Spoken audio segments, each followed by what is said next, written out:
Muito bom dia, que Deus nos abençoe, nos fortaleça, que tenhamos aí um dia abençoado debaixo da graça de Deus. Mais um dia de propósito, para a glória de Deus. E hoje vamos falar sobre tendo uma vida em comum. Cada um de vocês faz parte do corpo de Cristo e vocês foram escolhidos para viver juntos em paz. Está lá em Colossenses capítulo 3, versículo 15. Como é bom e agradável que o povo de Deus viva unido, como se todos fossem irmãos. Salmo 133, versículo 1. A vida foi feita para ser compartilhada. Deus deseja que experimentemos uma vida em comum. A Bíblia chama comunhão essa experiência compartilhada. Hoje em dia, entretanto, essa palavra perdeu grande parte de seu significado bíblico, a ponto de comunhão ou confraternização quase sempre se tratar de uma conversa casual, alguma atividade social, comida ou diversão. A pergunta de qual igreja você participa significa qual igreja você frequenta? Ficar para a confraternização normalmente significa esperar pelo lanche. Comunhão é muito mais que apenas aparecer nos cultos. Significa experimentar a vida juntos. Isso inclui amar de modo altruísta, compartilhar com transparência, servir nas necessidades práticas, autossacrifício, consolar solidariamente e todas as outras atividades seguidas da expressão uns aos outros, encontradas no Novo Testamento. Quando se trata de comunhão, o tamanho importa. Quanto menor, melhor. Você pode adorar no meio de uma multidão, mas não pode ter comunhão com todos ao mesmo tempo. Quando um grupo aumenta para mais de 10 pessoas, alguém deixa de participar, normalmente o mais reservado, e umas poucas pessoas acabam dominando o grupo. Jesus ensinava dentro do contexto de um pequeno grupo de discípulos. Ele podia ter escolhido mais. No entanto, sabia que 12 pessoas era o número máximo razoável para um grupo em que se pretende que todos participem. O corpo de Cristo, assim como o próprio corpo humano, é na verdade um conjunto de muitas células pequenas. A vida do corpo de Cristo, tal qual nosso corpo, está contida no interior das células. Por essa razão, todo cristão deve fazer parte de algum grupo pequeno dentro de sua igreja. Um grupo de comunhão nas casas, uma classe de escola dominical, um grupo de estudo bíblico. É nesses encontros que ocorre a verdadeira comunhão. Não nas grandes reuniões. Se você imaginar sua igreja como um navio, os diversos grupos são os botes salva-vidas presos a ele. Deus fez uma fantástica promessa a respeito dos pequenos ajuntamentos de cristãos. Pois onde se reunirem 2 ou 3 em meu nome, ali eu estou no meio deles. Infelizmente, mesmo que você frequente algum grupo, isso não é garantia de que irá experimentar comunhão real. Muitas classes de escola dominical e nos outros grupos da igreja ficam presos à superficialidade e não fazem ideia de como é experimentar a verdadeira comunhão. Qual, porém, é a diferença entre a comunhão verdadeira e a falsa? Na verdadeira comunhão, as pessoas experimentam autenticidade. A comunhão autêntica não é superficial, não se resume a conversas sobre banalidades. É genuína, de coração para coração, às vezes chegando a ponto de compartilhar assuntos íntimos. A comunhão ocorre quando as pessoas se mostram honestas a respeito de si mesmas e do que está acontecendo em sua vida.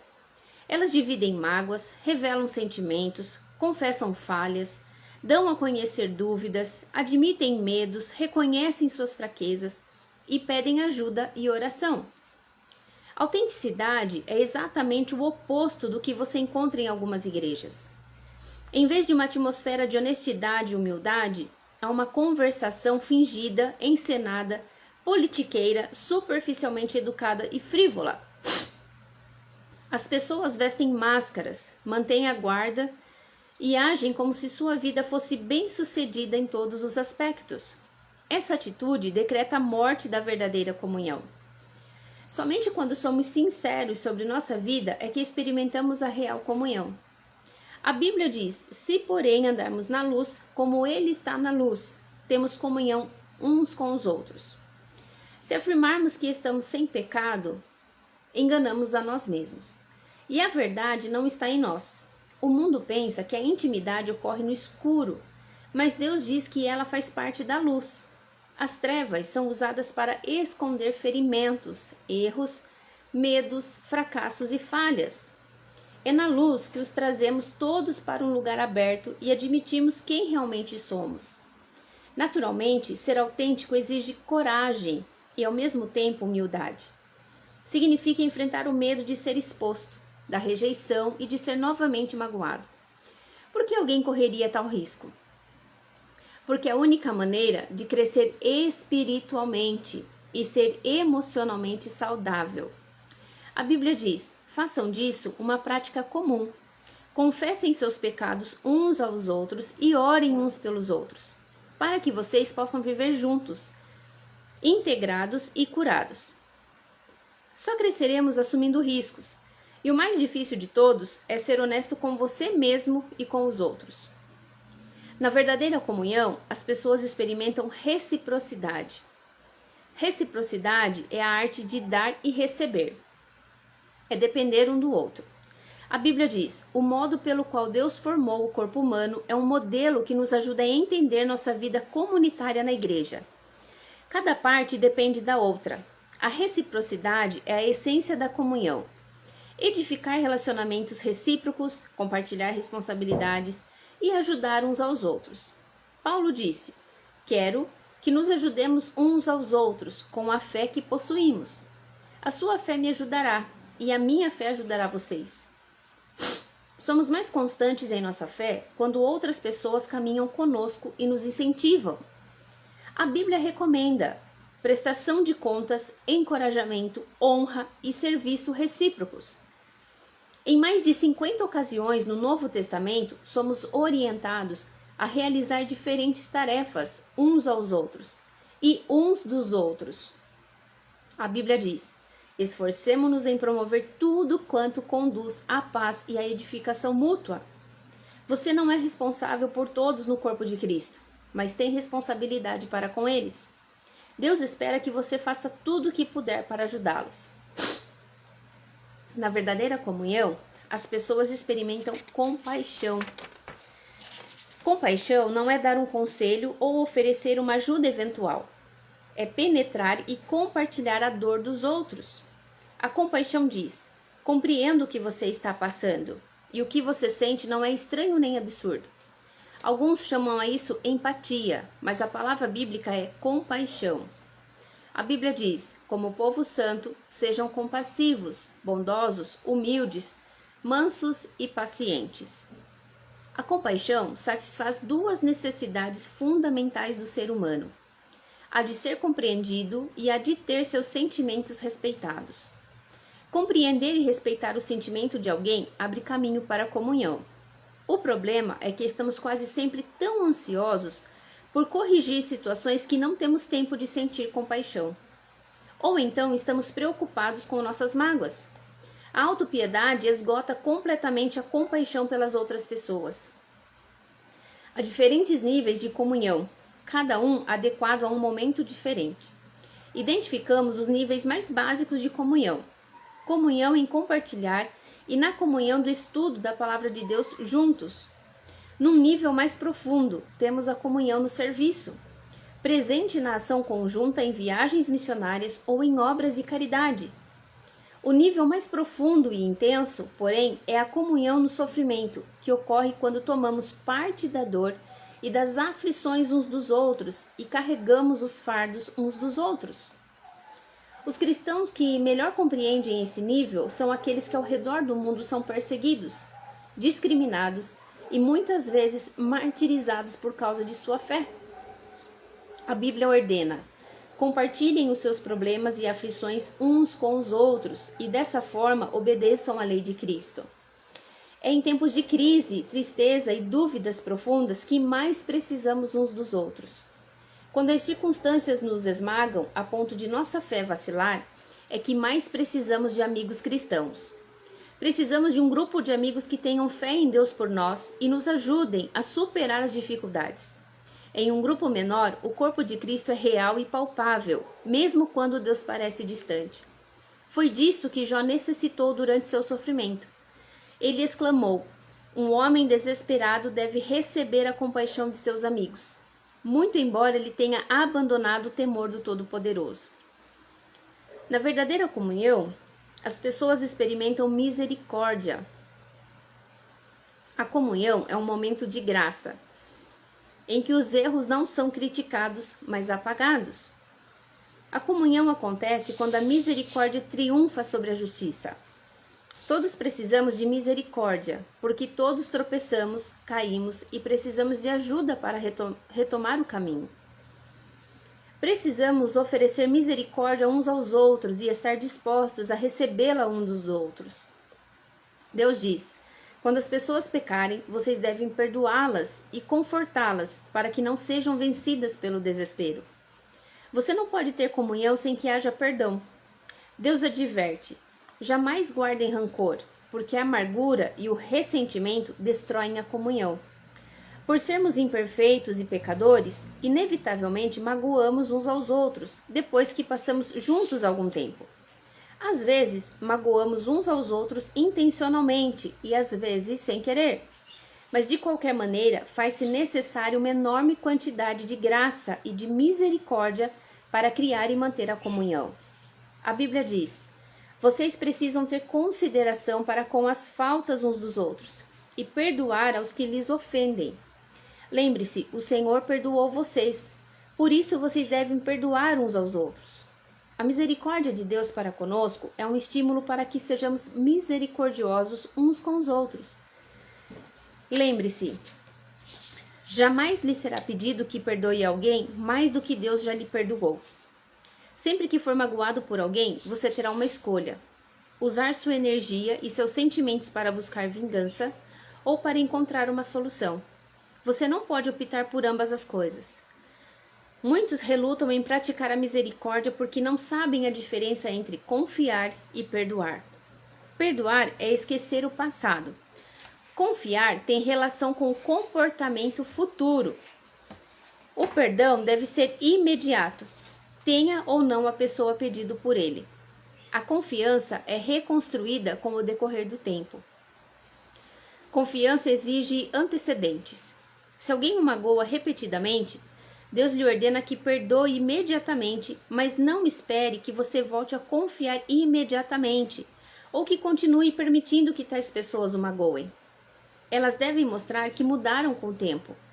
O melhor lugar para restaurar a confiança é no contexto de apoio mútuo de um grupo que promova tanto o encorajamento quanto a responsabilidade mútua. Você experimentará muitos outros benefícios ao fazer parte de um grupo da igreja, comprometido com a verdadeira comunhão. Trata-se de algo essencial à vida cristã e não pode ser ignorado. Há mais de 2000 anos, os cristãos vêm se reunindo regularmente em grupos para buscar comunhão. Se você nunca fez parte de um grupo ou de uma reunião como essa, não sabe o que está perdendo. No próximo capítulo, veremos o que é necessário para criar esse tipo de comunidade com outros fiéis. Mas espero que este capítulo o tenha deixado ansioso para experimentar a autenticidade, a reciprocidade, a compaixão e a misericórdia da verdadeira comunhão. Você foi criado para viver em comunidade,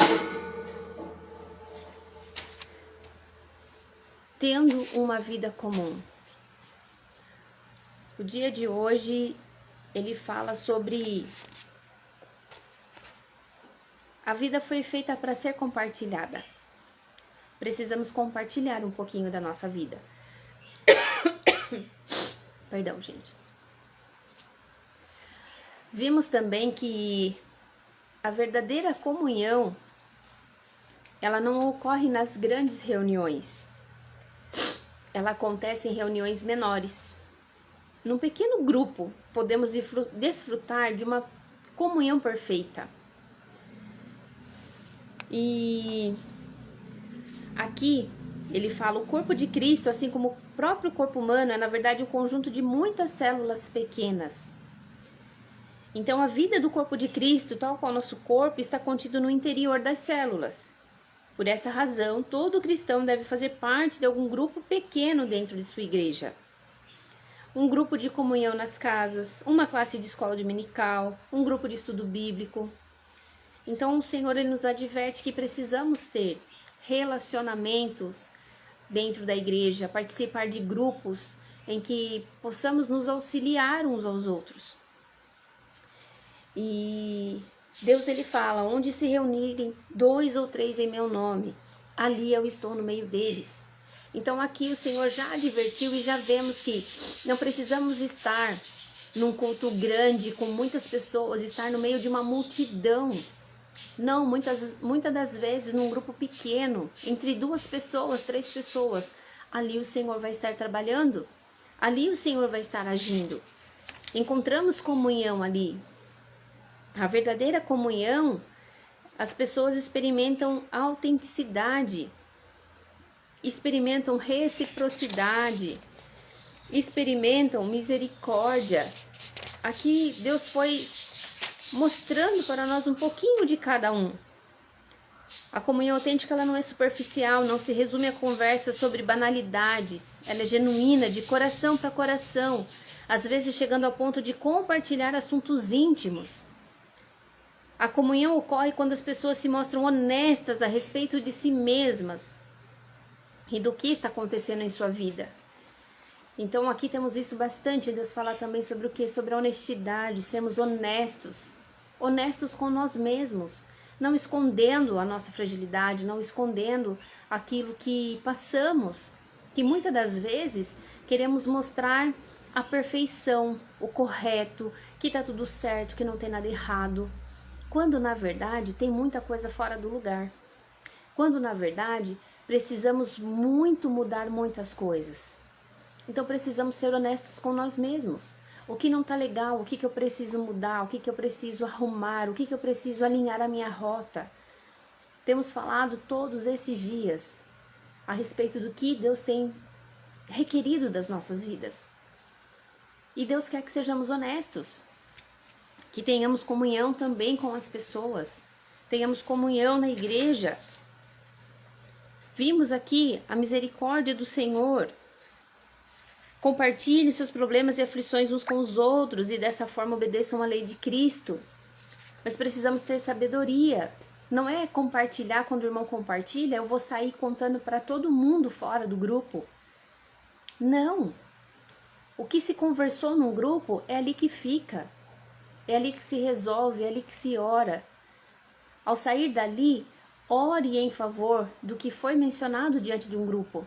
Não é sair fazendo fofoca, causando intriga, contando tudo que o outro irmão contou, porque muitas das vezes ele está abrindo o coração, porque ele precisa, porque ele necessita, e ele quer apoio, ele não quer que alguém que fale dos erros dele.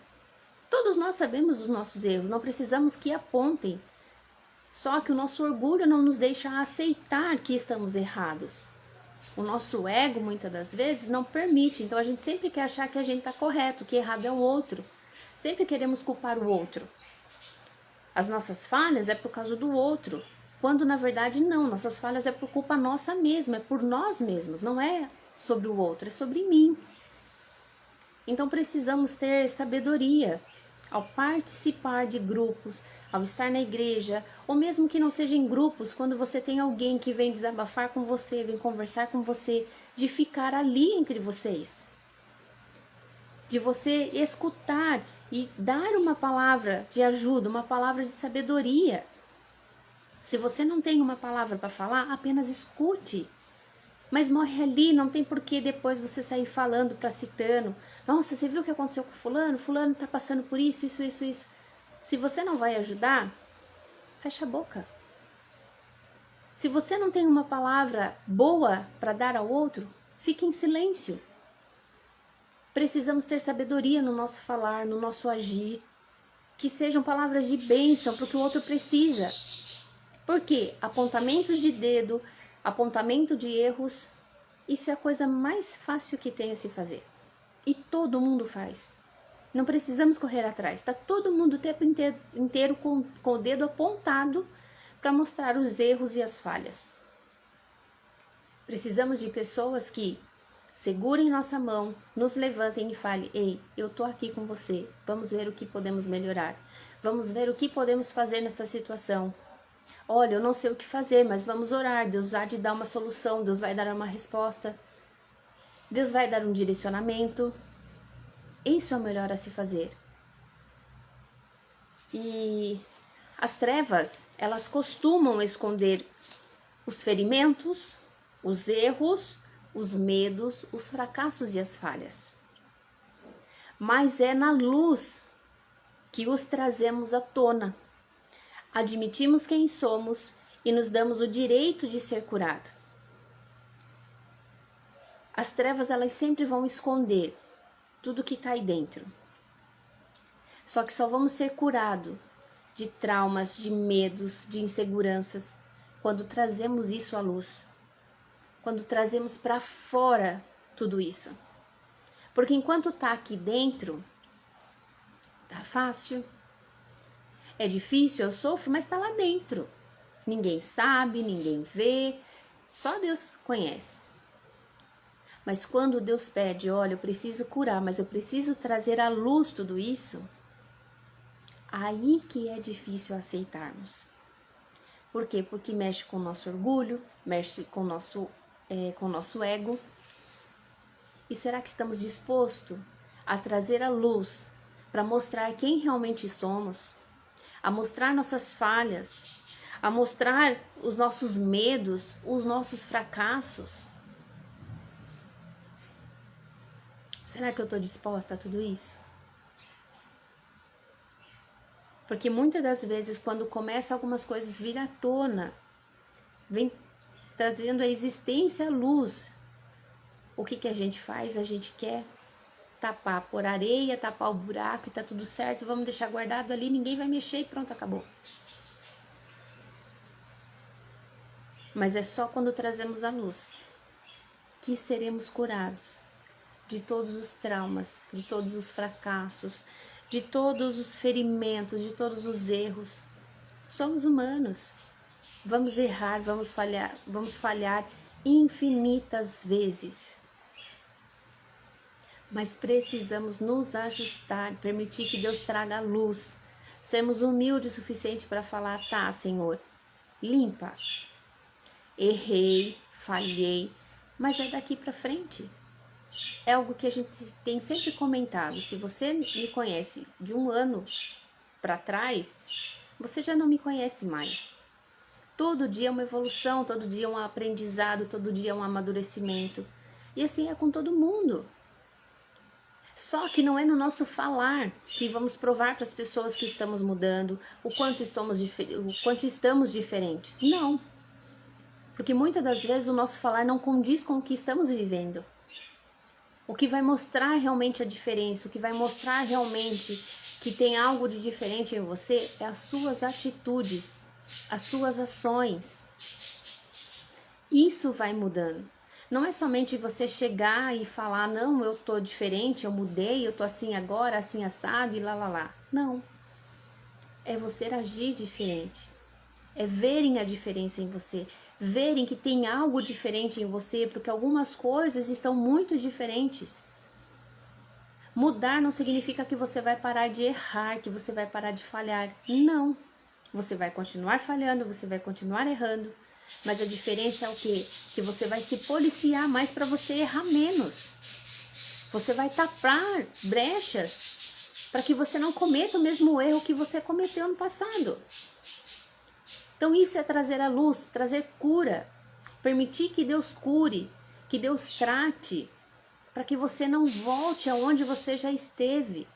Para que você consiga se alinhar. Você saiba a sua posição, você saiba quem você é em Deus.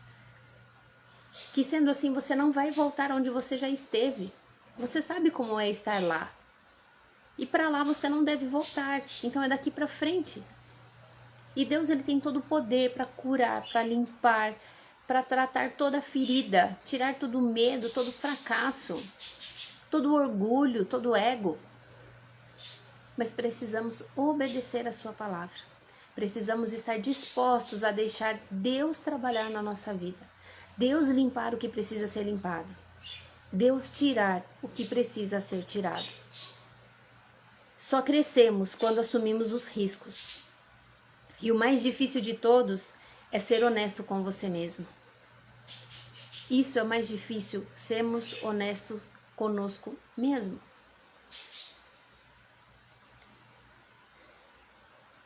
Podemos nos dedicar a ouvir mais, a estender a mão.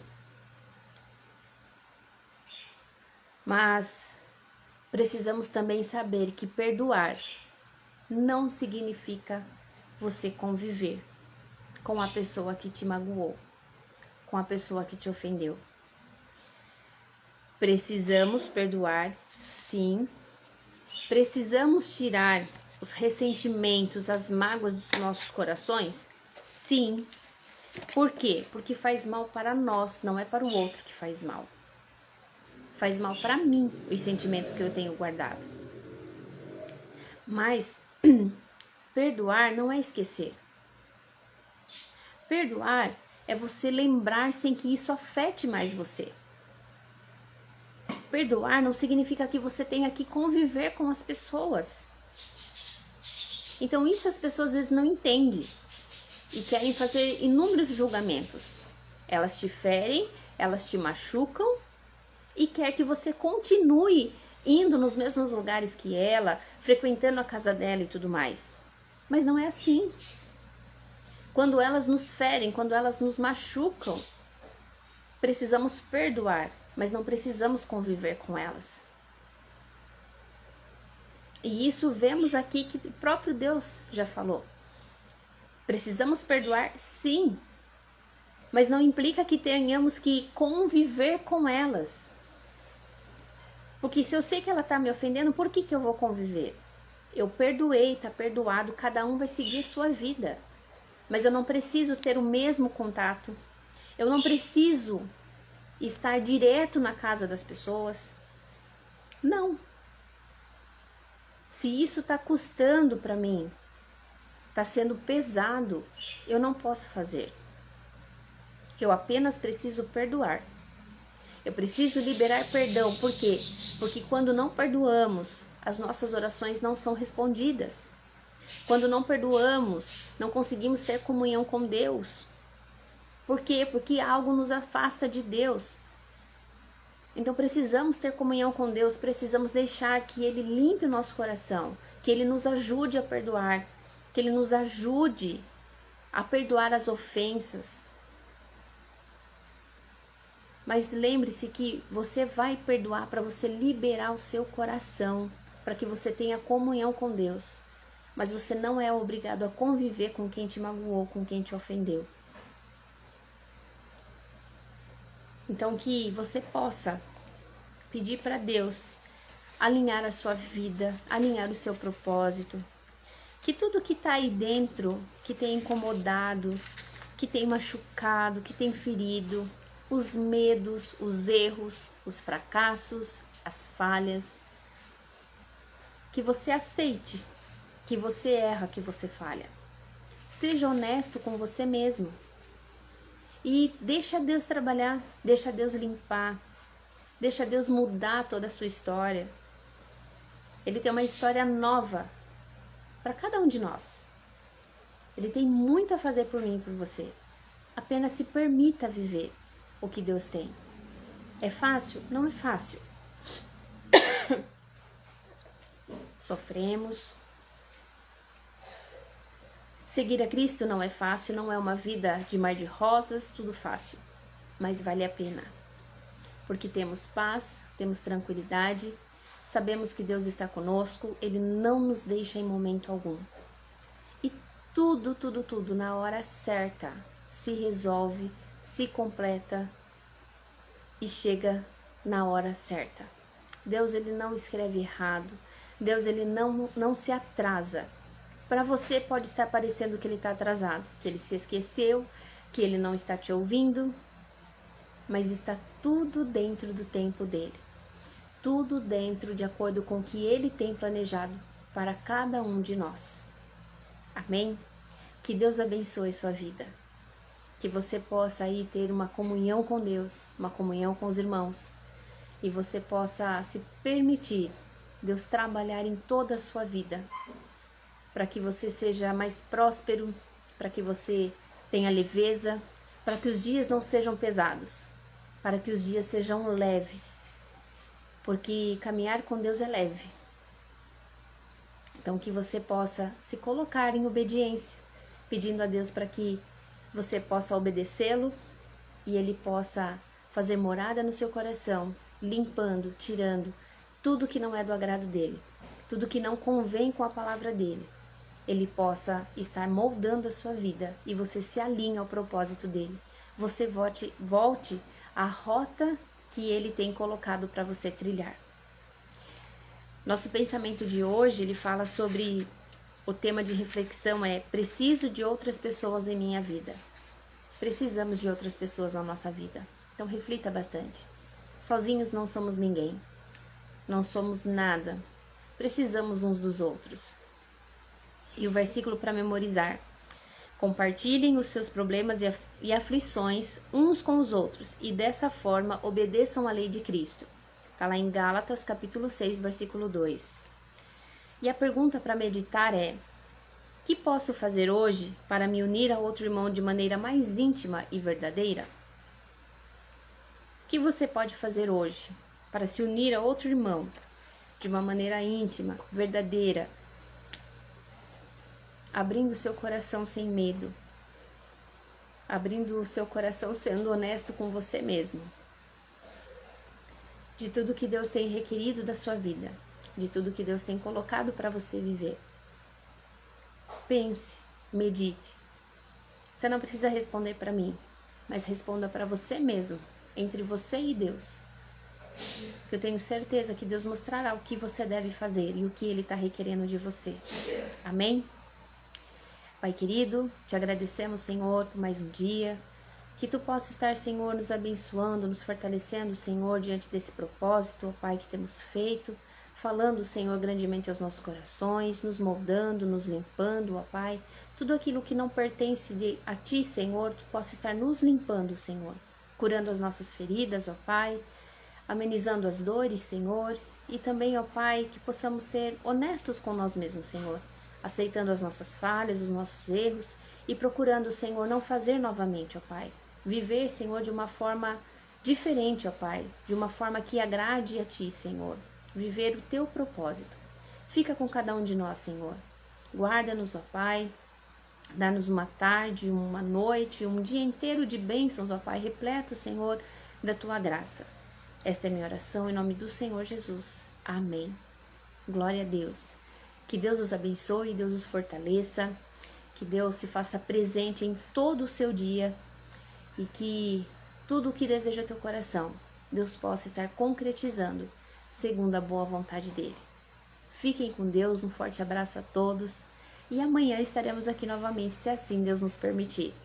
Beijo grande a todos vocês. Até mais.